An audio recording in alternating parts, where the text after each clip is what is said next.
Well, Bearman, you asked for it, and here you go. You say the 76 have been embarrassing as well. Well, we finna get into it.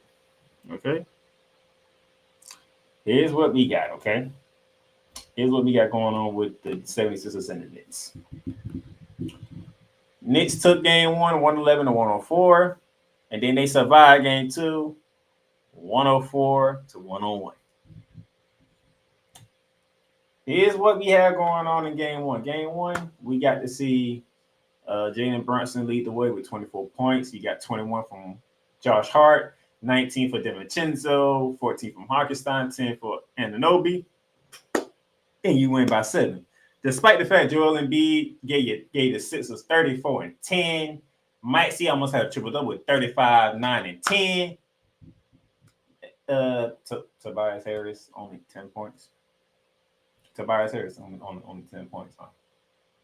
Like you supposed to be the third wheel. You're not third wheeling at all.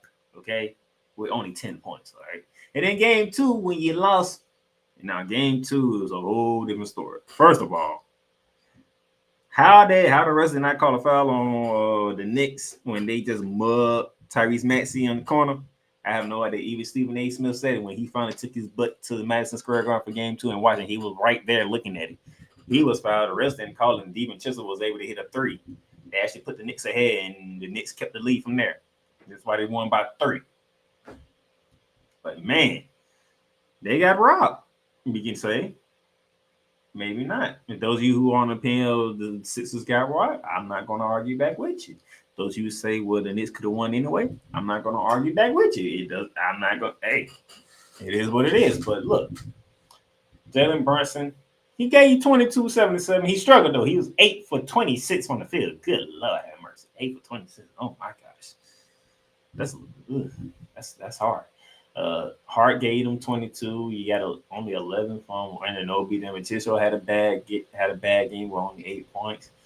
He still survived though, because I believe that was the McBride game when he came off and dropped 21 points. I believe to help them out. I mean, Joel Embiid, 29, 8 and 6. Tyrese Maxey on the heels of being announced as the most valuable player, 33 points. And yet Tobias Harris, 7 points. 7 points. So Tobias Harris has a total of 17 points in the first 2 games of this series. Tobias Harris, by the way. The one that they chose over Jimmy Butler. When it was Joel Embiid, Jimmy Butler, Tobias Harris in that group. They chose Tobias Harris over Jimmy Butler. Yeah, that same Tobias Harris gave you 17 points in 2 games. 17 points in 2 games. DiVincenzo for the New York Knicks had 19 in game 1 by himself. That already clips you. Already clips what Tobias Harris is giving the 76ers.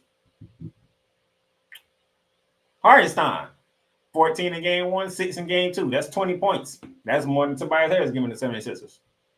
Anunoby, 10 points in game 1, 11 points in game 2. That's more than what Tobias Harris is giving the 76ers.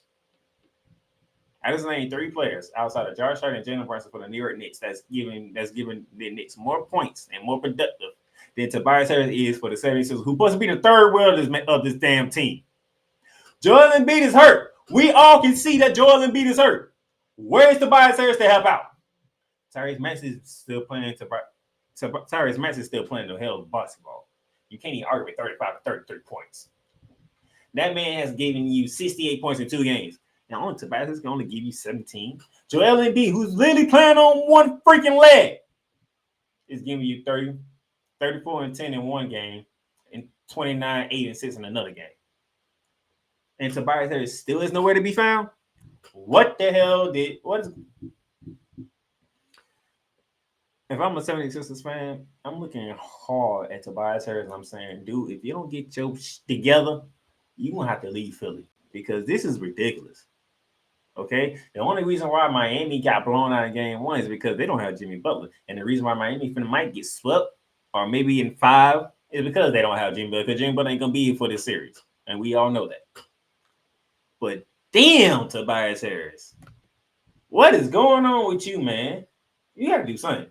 Like, seriously, you have to do something to get this thing going.